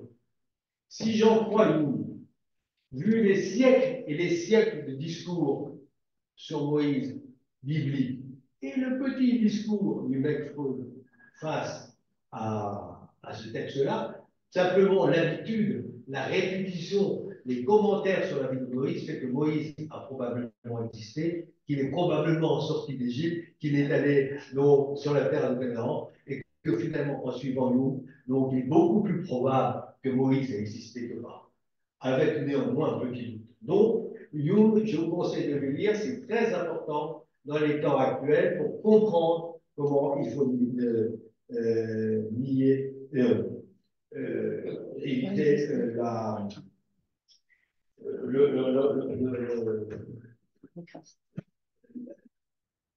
il faut répéter les choses. Alors, passons à la suivante. La tradition, on passe, parce que là, je me suis dit non. Alors, en conclusion. Alors, la conclusion, plusieurs choses.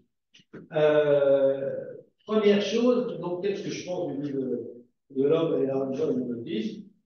Vous avez compris que je ne suis pas entièrement convaincu de ce qu'a raconté Freud, pas sur l'Égypte, pas sur l'antisémitisme, donc tout ça. Par contre, il y a une chose qui me paraît particulièrement intéressante, c'est que même dans des périodes agitées, comme était en 1940, quand même, c'était un peu agité, même aujourd'hui, il y a une très grande hétérogénéité de pensée dans le monde juif. Donc, on ne peut pas faire, contrairement à Moïse, un groupe homogène de n'importe quel groupe humain, et en particulier du monde juif. Il y a une hétérogénéité, ça fait la force des gens, et donc, ça clôt en grande partie le propos de.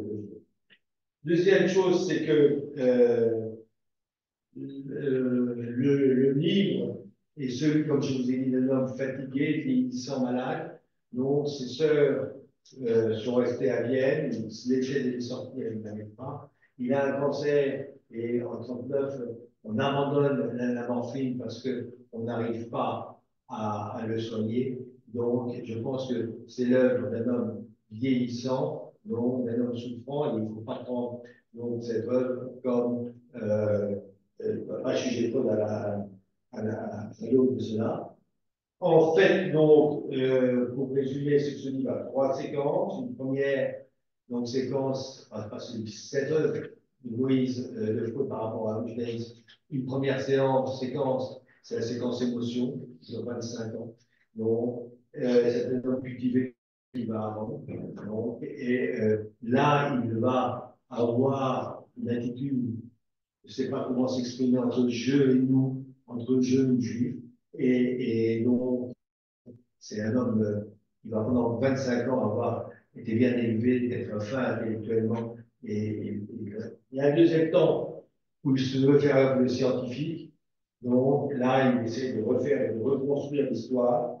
Il n'en est pas conscient, donc c'est génial, c'est très intelligent.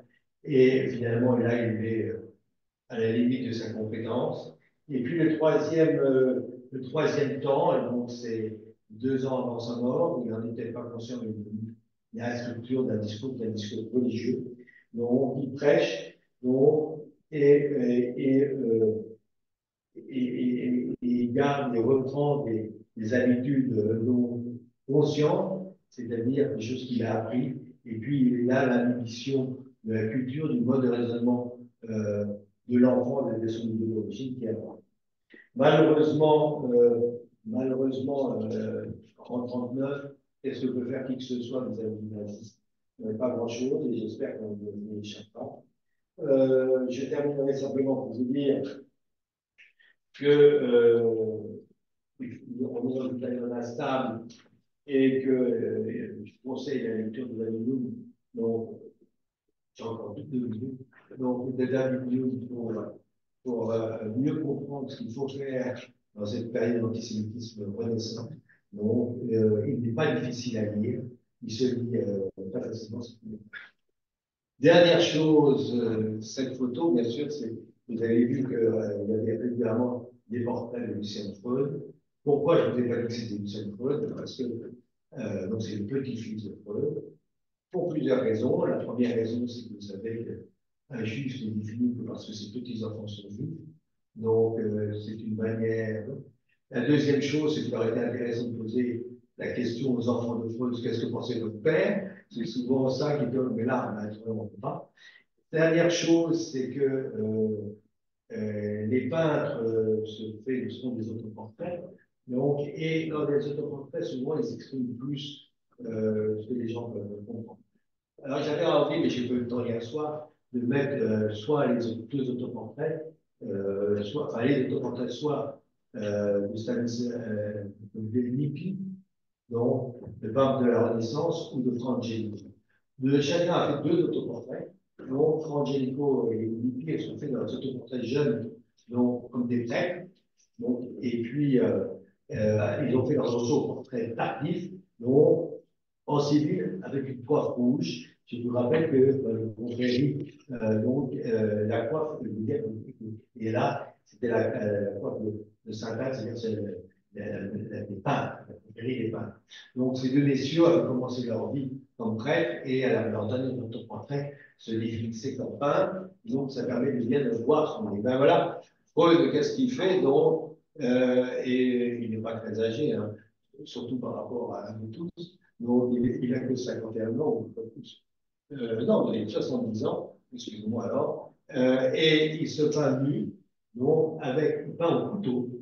Vous voyez, donc, et, il a les pieds froids, donc il a mis des charentaises, mais il affirme dans cette peinture nue qu'il est juif. Donc, merci.